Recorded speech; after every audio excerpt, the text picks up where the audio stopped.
Yeah, not bad. Right, we created our own horsepower. And why did I say that we were creating our own horsepower? So we're going to be talking about the Industrial Revolution, or this word called Industrialism. Now,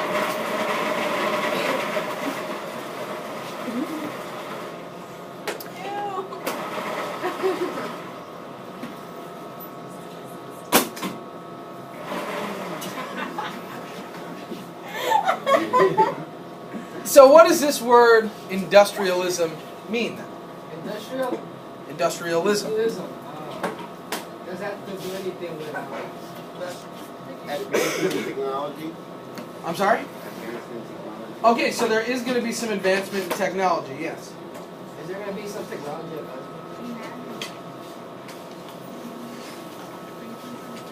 But what is, let's break down the word industrialism. So what does industrial mean? like business and All right, so business, machines. I won't put stuff. Yes, business and machines. What else? Huh? Manufacturing. Yes. Wasn't it time when like farms are slowly going away because we're using all the land for factories and stuff? Farms to factories. Very good. So we're going from farms to factories. Very good. All right. So let's move into that and let's take a look at what they used to do. How did people used to get stuff made? Like, let's talk back way back in the Middle Ages. How did people make stuff, make food, all that kind of stuff? with their hands? So they made it themselves, right? And how long would that take? At least months. Right. So where did you get your clothes? From the same person. It's like your parents or something, Barely. depending on what they did. All right. So depending on what they did, maybe yeah. But where do clothes come from? It comes from sheep. All right. So some stuff is made out of sheep. So you have to shear a sheep, spin the wool, put it together. Some comes from cotton, which is a plant. So you have to grow that and then make the shirt out of that. It's a long process, right? You can't just go to the store and buy a shirt. You have How to. do you make silk? How do you make silk? Like silkworms. Silkworms. Silkworms. Yep. There's worms that are with us. No, They look like, take some. Are you young? I don't know, I saw it on YouTube. You got it? No, you got it. All right. So, in the Middle Ages, what they used to do, especially in terms of farming, is this thing called subsistence farming. So this would be A, and this would be B. Subsistence farming. Anybody know what that word subsistence means? I just crossed it out. Is there something with system? No. Subsistence. Yes. So It's like where they grow enough stuff to be self-sustaining. you grow just enough stuff so that you can survive. So on your farm, you have maybe some, a small place for tomatoes, small place for corn, small place for wheat, small place for cotton, so that you can just live on your farm. You never have to go anywhere. You don't produce enough to sell anything. You just survive. That's all. That's all that you need to do is just survive. And so, in that sense, are you going to be exposed to anything new? No, you're just going to do the same old thing. And in fact, it's going to lead to this thing, this idea of fallow land. Anybody know what that word fallow means? Poor, yes. It would turn ugly because fallow land is when you grow the same crop over and over and over and over again in the same plant. It uses the nutrients and you can't support crops in that land anymore. They didn't understand that, but they kept doing it anyway. And therefore, populations are going to go down or not increase anyway. So there's some disadvantages to this system, and that would be that it's inefficient. It does not work very well. And like I said, your eyes aren't open to anything else. There's no experimentation. You don't need to make it better because You can live off it, that's fine. But you're not trying to make it any better either.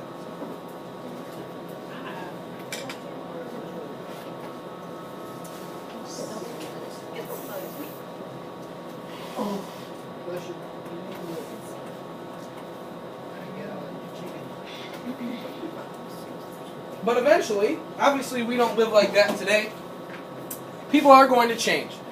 The ideas about planting things are going to change. During the Renaissance period, we see a boom in population. That means it's going to go up. And more people means what? You need more food, you need more materials, you need more of everything. So, in order to get more stuff, you have to experiment. Now, plenty of things are going to fail. Plenty of ideas are going to fail. But plenty of ideas are going to work.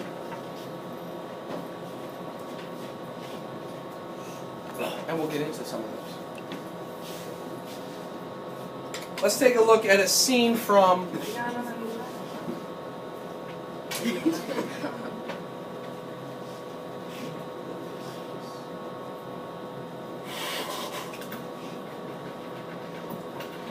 question. Oh, you're good. You're holding up your thumb like you're in second grade. So this would be a scene from maybe around the Middle Ages in terms of farming. What can you tell me about that farm or that way of life? There's a lot of people. Okay, The but one maybe just a family. Maybe Okay. just that one guy that doesn't want to share the water. okay. He's drinking out of probably what is a community a water pot. So you're gonna have people sharing that. The other guy in the white looks drunk. All right. Anybody else besides JK before I do throw the ball at his face? It's a lot of hard work. They're just doing it for themselves, yes? Oh, Jamie, yes. You had your hand raised. Hey, Oh, Vanessa did for you. I'll steal. I'll take the steal. All right, JK. You see the guy on the left with the hat? He's like doing the Bobby Schmurder.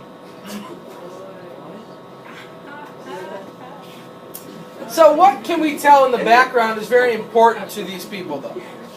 Church, very integral part of life. Now, we see nice farmland, right? We see mostly trees. We see a couple of buildings, right?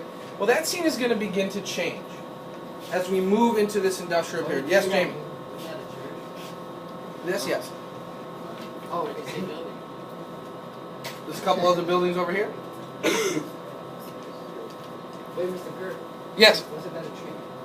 Yes. So this is going to be one of the ideas that farmers come up with to get rid of that fallow land, and it's crop rotation. Crop rotation. And in order to utilize the land the best, you have different crops at different times in different places, and you continuously move them so that not all of the same nutrients are being used to grow a crop. Which one? One, two, three. So during the second agricultural revolution, we have this thing called the enclosure movement that leads to farmers being experimental. Like I said, lots of things are going to fail. But what does work are two things. Crop rotation, which we just talked about, this idea of moving the crops around in different places. So you're using different nutrients for different crops. Now, that would be on a year or 2 year cycle. That wouldn't happen all the time. But they would keep better notes about their crops so that they're getting better yields. And then they have this idea of a seed drill. And what do you think that is? It's pretty self-explanatory. And it's not like a fire drill at all. Yeah, it's a drill. Well, it's going to drill holes in the ground, and then you're going to pour seeds in there so that they're protected, so that no birds or any other small animals are going to eat those seeds. When you say eat it,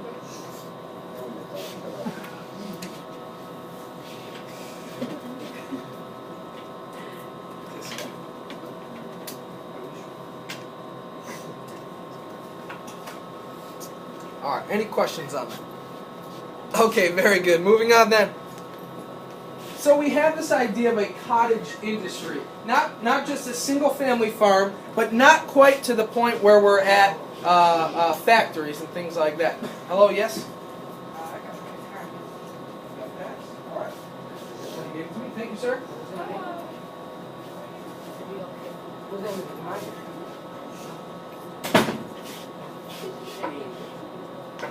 So on these farms, we have larger farms are coming up, and we're going to have a new merchant class that's growing because their job is going to change a little bit. What is a merchant? Or in our discussions before, what has a merchant done? A person who's selling stuff. They're buying stuff from one person, selling it to another. Well, during this period, right before the Industrial Revolution, the merchants are going to have more responsibility. They're going to be responsible for getting the materials.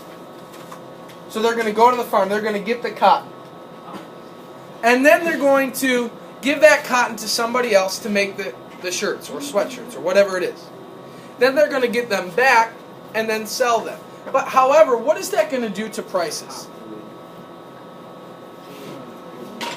What's that? Well, it's going to throw them off. Which way are they going to go? Down or up?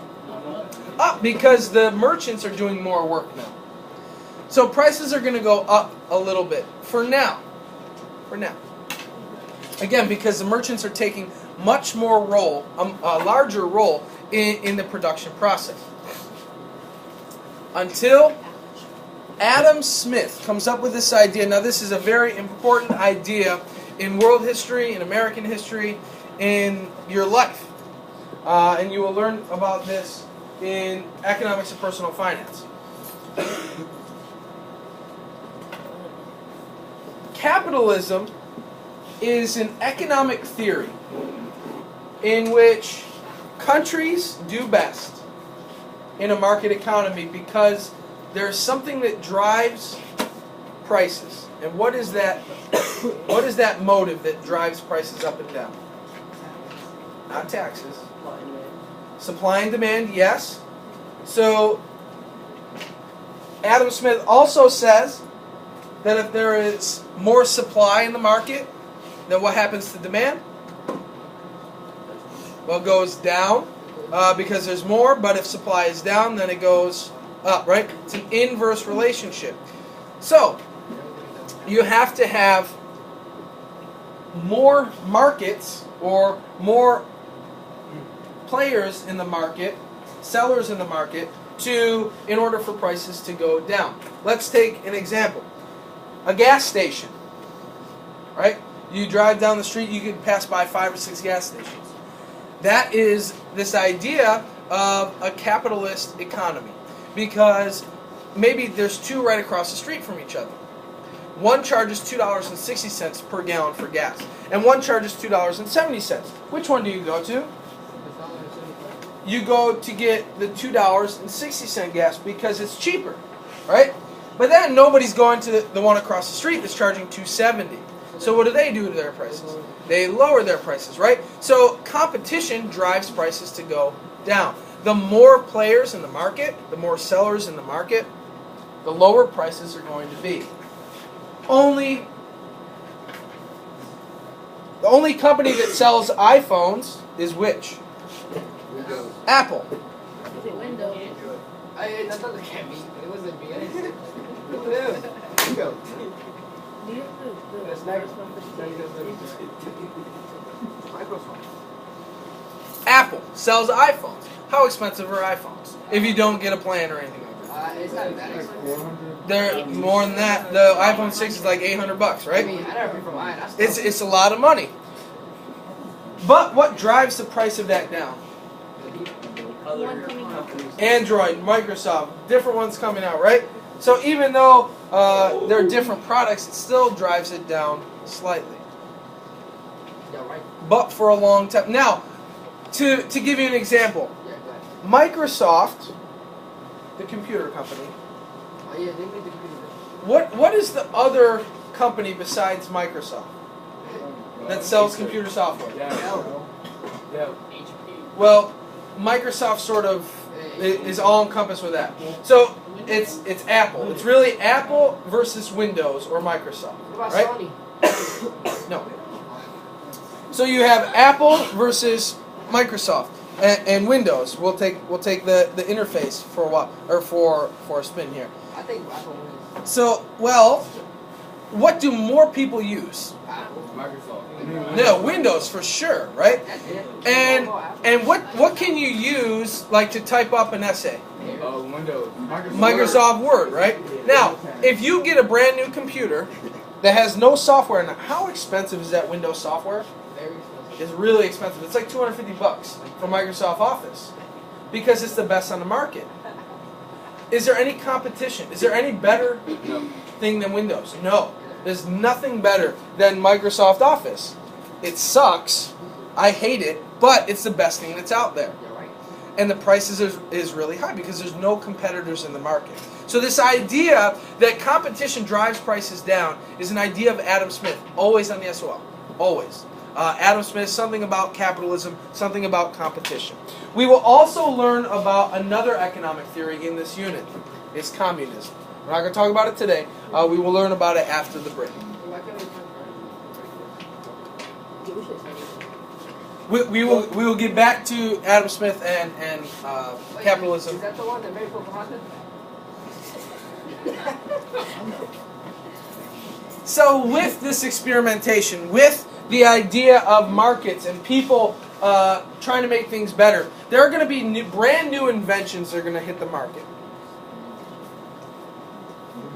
Things like the spinning jenny, the water frame, the mule, power loom, and the cotton gin. Huh? Why is Jenny spinning? Well, she's spinning for a reason. Oh, I get it. What is it actually? Spinning jenny? You know, like I'm going to show you in a second. Think of a wheel that spins thread, right?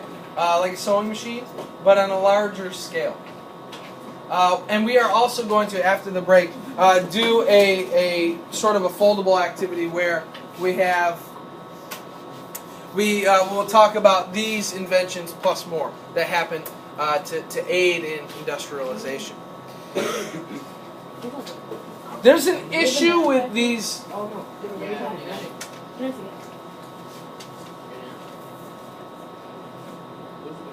There's no space for big machines. We'll talk about it in a second. What? The problem is these machines, these new inventions, are too big for single-family homes or for single-family farms. So, where are you going to put these big machines? In your storage. No. Maybe on a plantation, but we're actually going to build something brand new. Is it called a house? No. It's too big for a house. A factory. You can start building these large things, kind of like a plantation, right? But a plantation just grows crops. Well, and most of the time, crops. Then they start using this stuff to make houses. No, I just need to make sure. Goodbye.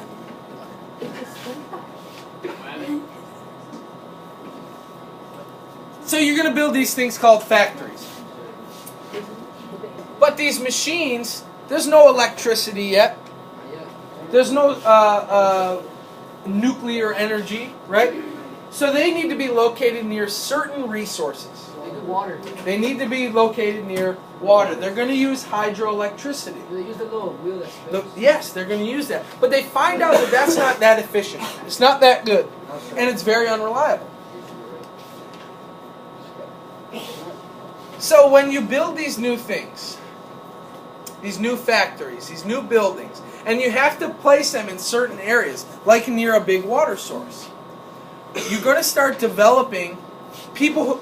Now, when you have this big factory, what do you need there at the factory? You need workers. Now, workers typically have just worked on at their own house, right, doing one thing. Not getting used to it. They can't do that anymore because the farm is dying. So they need to move near where these machines are located, near these factories. And what's going to if you need to move near the factories, what are you going to have to build there? A house. You're going to have to build houses. And more houses are going to be built near these factories. And what eventually do you have? A city. A city. So we're going to see the development of cities in these factories. They are producing things on such large scale. Right? You can go to school and wear the same thing as somebody else because we have the same, you might shop at the same store. Back then, everything was unique. Everything was one person made it, right? But now, you're producing things on a mass scale, but it's going to lower the prices. It's going to drive prices down because, again, more competition, more stuff in the market means lower prices. So, you asked me what the spinning jenny was, or is. Is the wheel. This is a picture of a large spinning jenny. Now, Wait, which one is she? Oh, the wheel. in this factory, you see people working there, right? Would anybody in this classroom like to work there? I would. Well, you're not going to get paid all that well. No. Did they get paid the same as Burger King?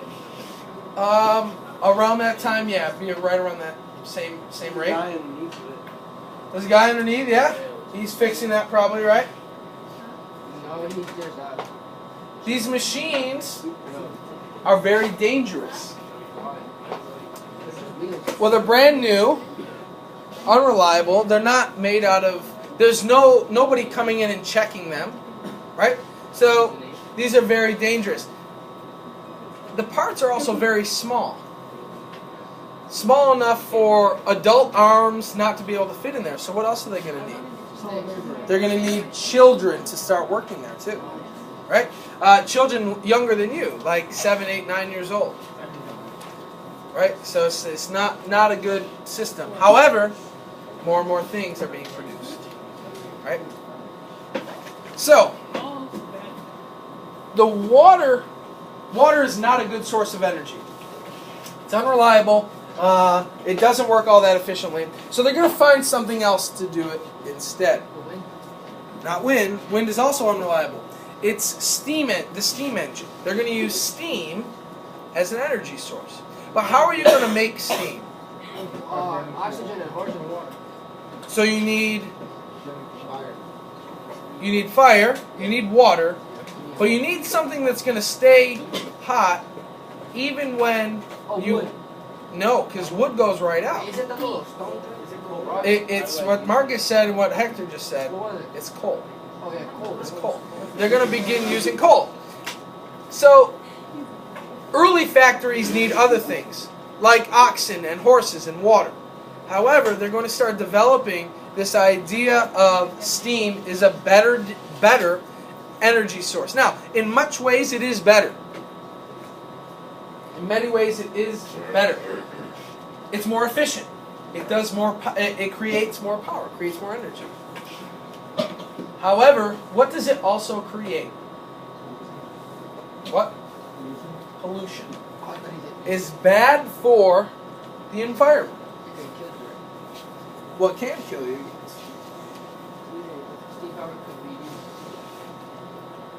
It's better than water because it can be used anywhere. As long as you have water, you don't need running water to use steam. However, how do you get coal? Oh, you Don't say you're bad and you get it from sand. That's not it. No. I was going to say that. Don't you get it from like the mountains? So yeah, you have to mine it, right? From mountains or hillsides, right? And it's very dangerous work. But a good thing that comes out of this mining period is when they're mining for coal, they find other things. Gold, silver, diamonds, rubies, gems, emeralds, all those kind of things. They start finding other stuff too that's going to enter into the economy. So here's a new picture of what our farm used to look like. It's not the same anymore, right? It looks like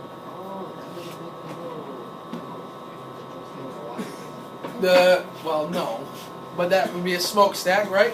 From the burning coal. But all that pollution is going right up into the air, into the atmosphere, and you're breathing that in. Also, coal mining is going to be a very dangerous job. Yeah, because you can get stuck. Well, you get, I mean, that when tragedy hits, yes, you can get stuck in there. But even if not, coal is not good for your system in large amounts. And when you're mining and you're chiseling away, all that smoke and all that dust that's being created, you're inhaling. And it's not good for your system. The life expectancy of a coal miner is about 25 years less than that of an average person because of those diseases that can occur. Emphysema, lung cancer. Are you supposed to wear something on your Well, face? yes, now they understand it, but then they didn't know that it was going to kill you. Again, coal was the greatest thing to create energy, so they were just getting it in mass scales. And it doesn't kill you right away, so they didn't understand the negative effects in the long term. Right. And actually, coal in small doses is a very good filter for things. In World War I, which we haven't gotten to yet, they used gas weapons, mustard gas and things like that. And what was inside the masks to filter was coal, but in small doses. And that would filter out all the bad stuff. In fact, when you might hear, usually students of young ages, because they don't understand the negative effects of alcohol, when young people drink too much alcohol, they don't understand that it's going to hurt their body, and they go to the hospital and get their stomach pumped. Anybody ever heard of that? Yeah.